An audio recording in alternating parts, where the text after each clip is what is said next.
Imagine it's 2 a.m. Most people are fast asleep. A breaking news headline flashes across every screen. US and Israel launch massive strikes on Iranian nuclear sites. Before most people even wake up, the financial markets are already reacting. Oil prices up, defense stocks up, uranium up. Most people see that headline and freeze. They don't know what to do with their savings. But a small group of calm, patient, everyday investors had already prepared for exactly this moment. Weeks before the headline broke. In the next 20 minutes, I'm going to show you exactly what they own and how you can own it too, even if you've never invested a single dollar before. My name is Richard, and I teach what schools should have taught us about money. I research financial psychology, why some people build wealth almost effortlessly, while others stay stuck for decades working hard and never getting ahead. Make sure you smash that like button and subscribe if this video helps you see money differently. It takes 2 seconds, and it helps this channel reach more everyday workers who need this information. Now, I know what some of you are thinking. Richard, war stocks? I'm just a regular person working a 9 to 5 trying to save a little money each month. That's exactly who I made this video for. You don't need to be wealthy. You don't need a finance degree. You just need to understand one simple idea. When the world feels more dangerous and uncertain, certain types of investments tend to quietly grow in value. Today, I'm going to show you 3 simple investment funds called ETFs that do exactly that, plus one bonus investment at the very end. So what's an ETF? Think of it like a shopping basket. Instead of buying one company's stock, which can be risky because that one company might fail, an ETF lets you buy a basket of many companies all at once.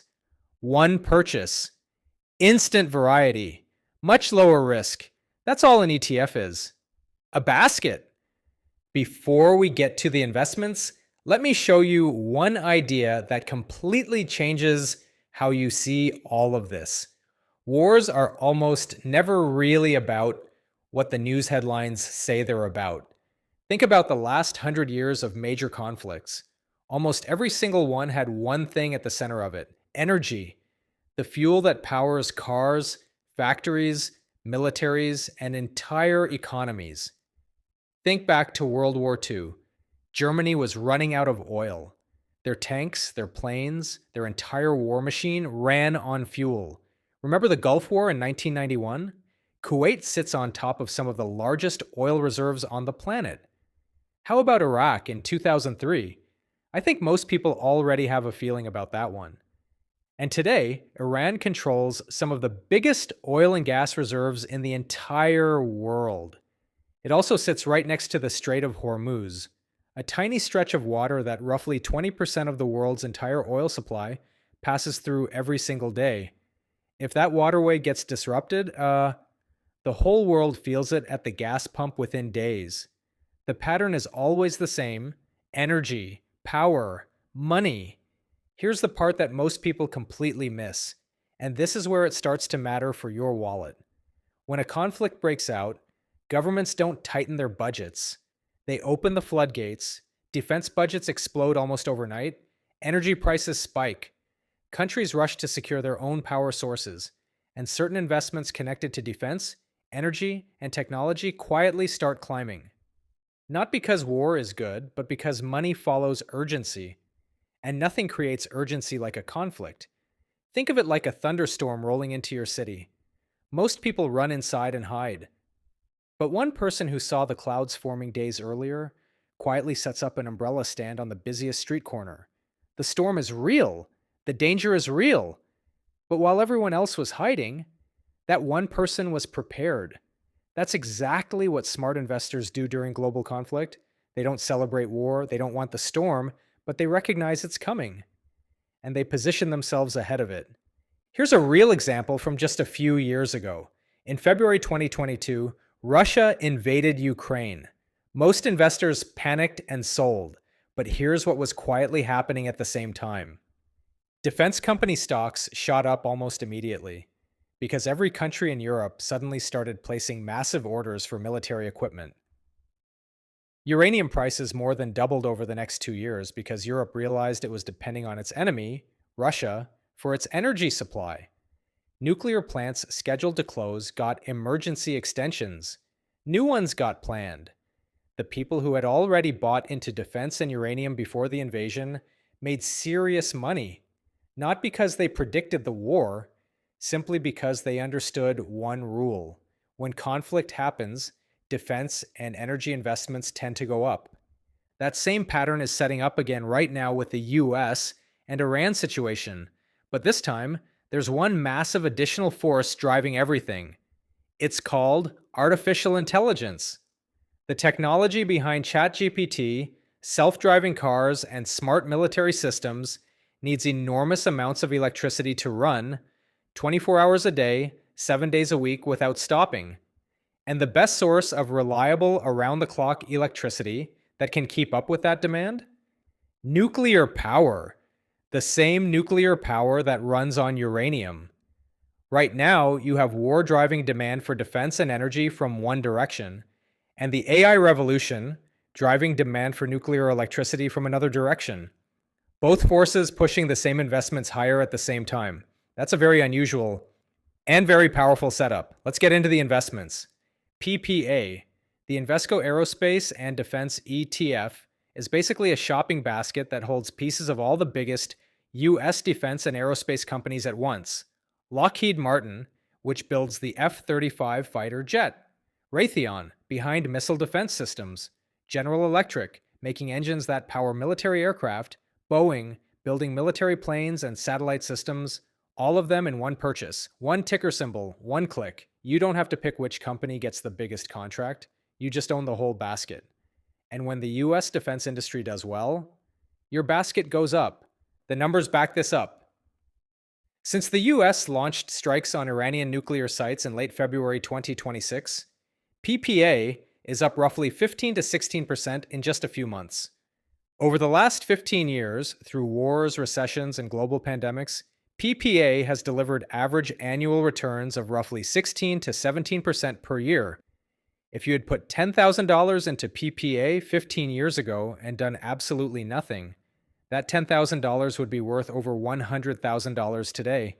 10 times your money from one simple investment, without picking a single stock, without doing anything except being patient. I'm not promising that happens again. Past results don't guarantee future results. But the forces driving PPA's growth, global tensions, rising military budgets, and new technology, are not going away anytime soon. One thing that surprises most people, PPA isn't just bombs and jets anymore. Modern defense includes AI software, drones, cybersecurity, and space technology. When you buy PPA today, you're buying the high-tech military of the future, not just the past. Now every weapon system, every AI data center, every military operation needs one thing above all else: power. And right now, there is one specific fuel that is quietly becoming the most important energy source on the planet. Most people have never invested in it. Some are even afraid of it. But the smartest investors and the biggest technology companies on Earth are pouring money into it right now. Here's a question that makes this click instantly. What do ChatGPT running 24/7, a US aircraft carrier, and a nuclear reactor all have in common? They all depend on uranium. Microsoft, Google, and Amazon are all racing right now to sign nuclear energy deals. Not for political reasons, because AI data centers cannot afford to go offline, ever. Solar only works when the sun is shining. Wind only works when the wind is blowing. Nuclear runs continuously day and night, summer and winter, rain or shine. That's why these trillion-dollar companies are pointing at nuclear and saying, this is what we need. Uranium is not a Cold War relic. It is the fuel powering the AI future. Here's the supply problem that makes this investment case so strong. Uranium mines take anywhere from 5 to 15 years to plan, build, get approved, and start producing. You cannot create new supply quickly. Right now, uranium is trading between $80 and $100 per pound. Global demand is expected to grow 28% by 2030 and more than double by 2040. So, more demand? Slow supply? That combination historically means one thing for prices up. URA, the Global X Uranium ETF, is a basket holding pieces of all the major companies involved in finding, digging up, and processing uranium. Just one purchase, but instant exposure to the entire uranium supply chain. But I have to be completely straight with you. URA is volatile. When uranium is hot, URA can double or triple in value over a few years, but it can also drop 30, 40, sometimes 50% before recovering. If you put $10,000 into URA in a bad market, you might watch it fall to $5,000 before it comes back. This is not your emergency fund. This is not money you need in the next few years.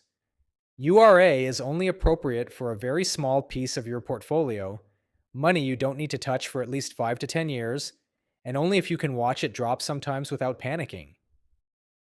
Now, if URA feels too intense, there's a third ETF that gives you all the benefits of the nuclear story with a much smoother ride. NLR, the Vanek Uranium and Nuclear Energy ETF. Let me explain the difference with one simple comparison. URA is like owning a small coffee farm in Colombia. Huge potential, but one bad harvest and you feel it hard. NLR is like owning a piece of Starbucks. Starbucks still needs those coffee farms, but it also has thousands of locations generating revenue every single day, regardless of what's happening in the world. NLR blends uranium and nuclear energy companies with nuclear utility companies, the businesses that actually run power plants and collect electricity payments from millions of customers every single month. About 55% growth-oriented energy companies. About 29% steady utility companies. That mix gives you upside when nuclear is booming, plus a cushion when things get rocky. The numbers on NLR are genuinely impressive, up roughly 20% year to date in 2026, up over 70% in the past 12 months. Multi-year annualized returns above 25 to 28%. Here's what that means in real life. 2 coworkers, same salary, same amount to invest each month. Sarah puts $500 a month into a savings account at 4% interest. Mike puts $400 into a broad index fund and $100 into NLR. After 10 years, even if NLR performs at just half its recent rate, Mike's retirement target arrives several years earlier than Sarah's. Same income, same discipline, just a smarter allocation of that last $100. NLR also sits at the center of 4 massive long-term trends, all pushing in the same direction at the same time. If military defense spending's going up, NLR benefits. If global conflicts are creating energy insecurity, NLR benefits. When AI industry needs reliable 24/7 power, NLR benefits. Energy security becoming a national priority for every government on Earth, NLR definitely benefits. These are 4 powerful trends, all from one simple investment. Now for the bonus, this one is a single stock, not an ETF, and single stocks are riskier. But this company is doing something so unique and so connected to everything we've discussed that every beginner investor deserves to know it exists. During World War II, the companies getting all the attention were the tank manufacturers, the airplane builders, the weapons factories. But there was a quieter category of company that did even better, the ones building the radio communication systems, the technology that let commanders share information instantly across the entire battlefield, the information layer that made everything else work. In the AI age of warfare, that company is Palantir. Palantir, ticker PLTR, does not make a single weapon. It makes AI software that tells governments and militaries what to do with their data. Imagine the US military tracking enemy movements across an entire country. Satellite images coming in every few minutes. Reports from soldiers on the ground. Intercepted communications. Drone footage. Supply chain records. Thousands of pieces of raw data every single hour flooding in simultaneously. Without a system to organize it, most of that information is useless. Palantir's software takes that overwhelming flood of information and instantly organizes it into a clear picture that human commanders can actually use to make fast decisions. Think of it like the difference between being handed 10,000 random puzzle pieces in a pile versus a nearly completed puzzle where you can see the image. If the military is the body, Palantir is the nervous system.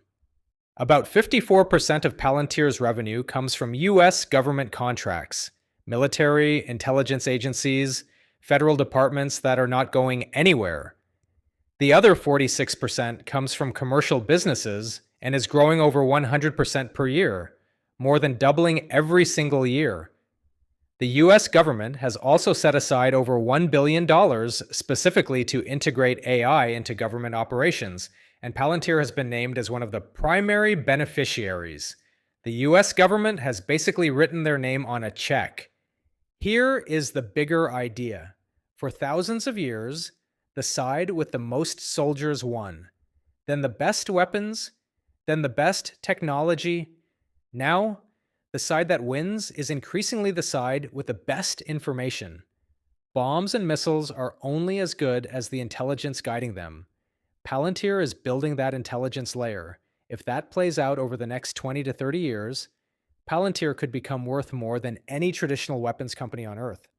Because in the 21st century, information is the ultimate weapon.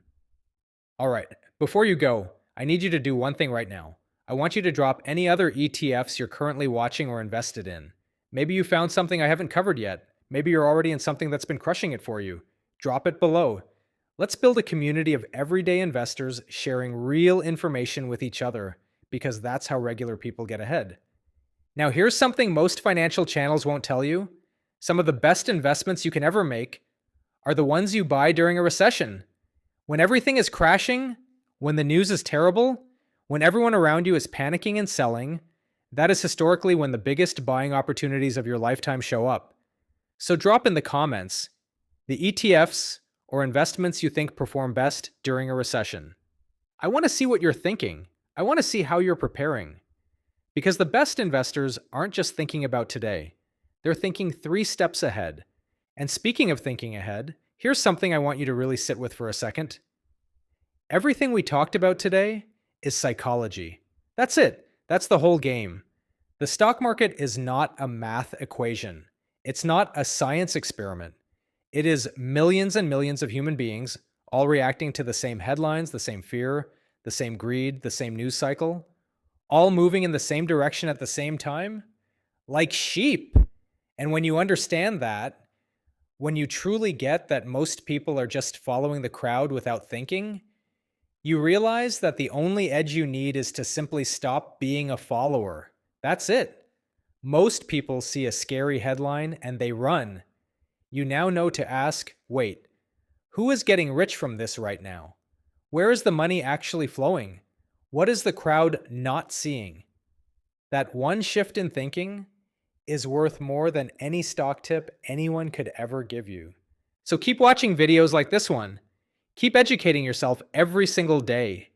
Even if it's just 10 minutes a day. The market goes up, the market goes down. That never changes. But the people who stay informed, who stay ahead of the narrative, who understand where human psychology is pushing the crowd before the crowd even knows it's being pushed, those people don't panic when things drop. They get excited because they know exactly what's coming next. Now, I want to ask you something personal, and I want a real answer in the comments. What do you actually need help with right now? Not just with investing, but with real life. Because let's be honest, most people's biggest financial problem isn't that they don't know which ETF to buy. It's that nobody ever taught them how to actually manage a paycheck, how to build a real budget that doesn't make you feel like you're being punished, how to structure your month so there's actually money left over to invest in the first place. Because here's the truth. Every man, every person functions best when they're running on a program, a structure, a system. We are literally wired that way. When you have a clear plan for where every dollar goes the moment your paycheck hits, everything changes.